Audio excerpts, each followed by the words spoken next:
Hello बच्चों, तो आज हम पढ़ेंगे फ्यूचर परफेक्ट। मैंने कल की क्लास में आपको फ्यूचर इंडेफिनिट और फ्यूचर कंटिन्यूस दो टेंस अच्छे से करवा दिए थे। आज की क्लास में हम फ्यूचर परफेक्ट पढ़ेंगे। ठीक है बच्चों, जिस टेंस के लास्ट में चुका होगा, किया होगा कोई कार्य, तो मतलब परफेक्ट हो चुका होगा, फ्यूचर में वो काम परफेक्ट हो चुका होगा, तो उसके लिए हम फ्यूचर परफेक्ट टेंस का यूज करते हैं। ठीक है, इसका स्ट्रक्चर क्या होता है बच्चों, इसके टेंस बनाने का? इसके लिए हम सब्जेक्ट लेते हैं, हेल्पिंग वर्ब के रूप में हम विल हैव का यूज करते हैं। Subject will have plus verb की थर्ड फॉर्म का यूज करते हैं बच्चों, और प्लस ऑब्जेक्ट। ठीक है, विल हैव का यूज हम सिंगुलर और प्लूरल दोनों सब्जेक्ट के साथ करते हैं। ठीक है बच्चों, सिंगुलर और प्लूरल दोनों सब्जेक्ट के साथ हम विल हैव का प्रयोग करते हैं, प्लूरल। ठीक है, दोनों के साथ हम विल हैव का यूज करते हैं। चलिए कुछ एग्जांपल के थ्रू मैं आपको ये समझाती हूँ अच्छे से। ये आपको स्ट्रक्चर तो अच्छे से समझ में आ गया होगा बच्चों। परफेक्ट, फ्यूचर परफेक्ट में, ठीक है, फ्यूचर परफेक्ट के टेंस को बताने के लिए हम हेल्पिंग वर्ब विल हैव का यूज करते हैं। ठीक है बच्चों, विल हैव से हमें पता चलता है कि कोई काम फ्यूचर में हो चुका होगा, या कर दिया होगा, या किया होगा। ठीक है बच्चों, तो ये फ्यूचर परफेक्ट टेंस है। कोई काम फ्यूचर में पूरा हो चुका होगा। तो एग्जांपल के थ्रू देखते हैं। जैसे मैंने कहा वह पहुंच गया होगा। ठीक है, मैंने किसी से कहा कि वो कहीं दिल्ली जा रहा था, फिर मैंने उससे कहा अब तक तो वो पहुंच गया होगा, फ्यूचर का काम पूरा हो गया होगा। ठीक है बच्चों, तो सब्जेक्ट क्या है हमारा? ही। वह के लिए ही का यूज करते हैं, he will have. Helping verb किसका यूज करेंगे हम? विल हैव का बच्चों। कोई काम पूरा हो गया होगा, ठीक है, तो उसके लिए हम विल हैव का यूज करते हैं। पहुंचने को कहते हैं रिच, और रिच का थर्ड फॉर्म होता है रीच्ड। ठीक है बच्चों, रीच्ड। उसने खाना खा लिया होगा, तो उसने खाना खा लिया होगा सब्जेक्ट क्या हमारा? ही। लिया होगा, ठीक है, मतलब कोई काम पूरा हो गया फ्यूचर में, पूरा हो गया होगा, तो इसके लिए हम विल हैव का यूज करेंगे, विल हैव। ठीक है, ईट का थर्ड फॉर्म होता है खाना, और खाने का थर्ड फॉर्म होता है इटन। ईट का थर्ड फॉर्म होता है इटन, खाना फूड। खाना खाने को ईट कहते हैं। ठीक है बच्चों, तुम्हारा भाई कार खरीद चुका होगा, इसको कैसे बनाएंगे? तुम्हारा भाई, योर ब्रदर। ठीक है, तुम्हारे भाई को कहेंगे योर ब्रदर। चुका होगा, इसके लिए हम हेल्पिंग वर्ब क्या लगाएंगे? Will have. चुका होगा, लिया होगा, गया होगा, मतलब ये काम पूरा हो गया है फ्यूचर में, तो योर ब्रदर विल हैव। अब बाय का थर्ड फॉर्म क्या होता है बच्चों? बॉट। ठीक है, बाय का थर्ड फॉर्म होता है बॉट, कार। उसने कार खरीद लिया होगा, तुम्हारा भाई कार खरीद चुका होगा। ठीक है बच्चों, तो आई होप ये कॉन्सेप्ट आपको अच्छे से समझ में आ गया होगा। ठीक है बच्चों, तो जैसे सिंपल मैंने टेंस आपको बता दिया, लेकिन अगर हम नेगेटिव बनाते हैं, सिंपल का तो है subject will have plus verb की थर्ड फॉर्म प्लस ऑब्जेक्ट लगा दिया, लेकिन अगर किसी टेंस का नेगेटिव भी तो होता है बच्चों। ठीक है, तो नेगेटिव बनाने के लिए हम नॉट का यूज करेंगे। सब्जेक्ट विल हैव के बीच में नॉट हमेशा थर्ड नंबर पे आता है, ये मैं आपको शुरू से बताते हुए आ रही हूँ बच्चों। सब्जेक्ट विल और हैव के बीच में नॉट आ जाएगा, वर्ब की third form plus object.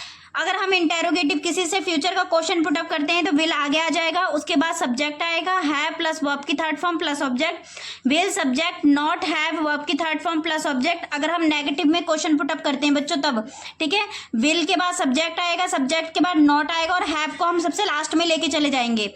WH family में क्या होता है? WH फैमिली का वर्ड आगे आ जाएगा, विल सब्जेक्ट, फिर हैव, फिर वर्ब की थर्ड फॉर्म प्लस ऑब्जेक्ट। ठीक है बच्चों, ये मैंने एक एग्जाम्पल लिखा है बच्चों, ये एग्जाम्पल आपको खुद से बना के स्ट्रक्चर के हिसाब से देखना है, क्योंकि मैं शुरू से आपको स्ट्रक्चर के हिसाब से अच्छे से सारे एग्जाम्पल करवाते हुए आ रही हूँ। तो आई होप अब तक आपको टेंस बनाने तो आ गए होंगे बच्चों।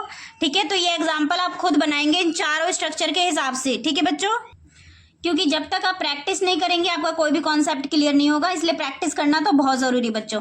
तो ये एग्जाम्पल आप खुद से बना के देखेंगे। ठीक है बच्चों, ठीक है बच्चों, तो चलिए कुछ एग्जाम्पल देखते हैं इसके, जिससे कि ये स्ट्रक्चर आपका अच्छे से पूरा क्लियर हो जाए।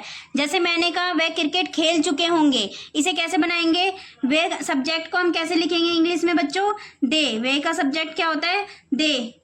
हिंदी में वे बोलते हैं और इंग्लिश में हम इसे दे बोलते हैं। वह क्रिकेट खेल चुके होंगे, दे चुके होंगे, इसके लिए हम क्या विल हैव का यूज करेंगे बच्चों? Will have. They will have क्या? प्ले। ठीक है, प्ले का थर्ड फॉर्म क्या होगा? Played. Played cricket. Played cricket. Next देखते हैं, हम उन्हें ये बता चुके होंगे। बता चुके होंगे, इसे कैसे बनाएंगे बच्चों? हमको कहेंगे वी। चुके होंगे, इसके लिए हम विल हैव का यूज करेंगे बच्चों। We will have. बताने को टेल कहते हैं और टेल का थर्ड फॉर्म होता है टोल्ड। Told this.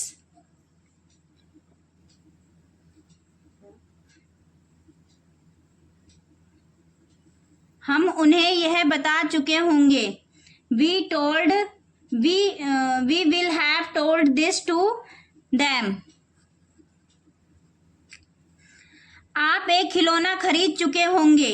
आप एक खिलौना खरीद चुके होंगे, इसे कैसे बनाएंगे बच्चों? You will have. You will have. Buy का थर्ड फॉर्म होता है बॉट। Bought a toy.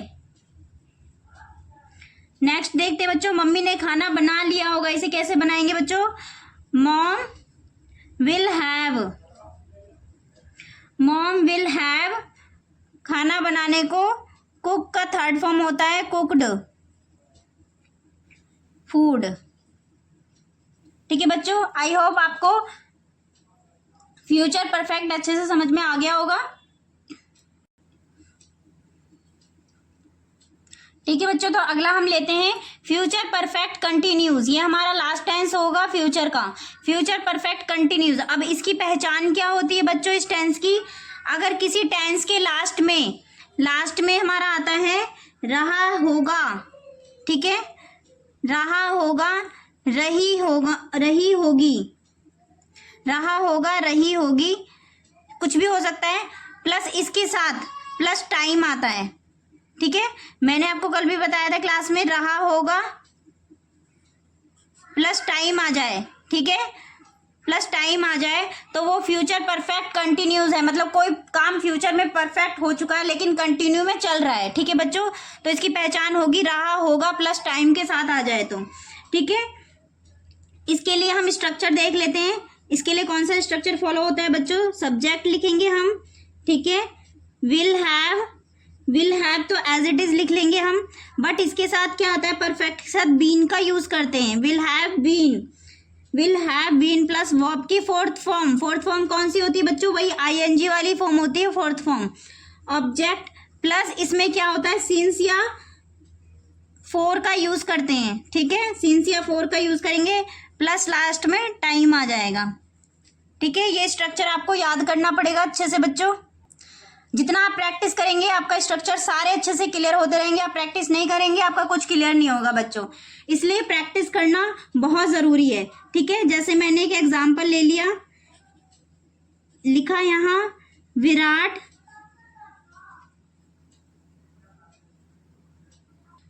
ठीक है बच्चों, विराट 4 दिन से क्रिकेट खेल रहा होगा। मतलब क्या है इसका? 4 दिन से क्रिकेट खेल रहा होगा लेकिन वो अभी भी कर रहा है उस काम को।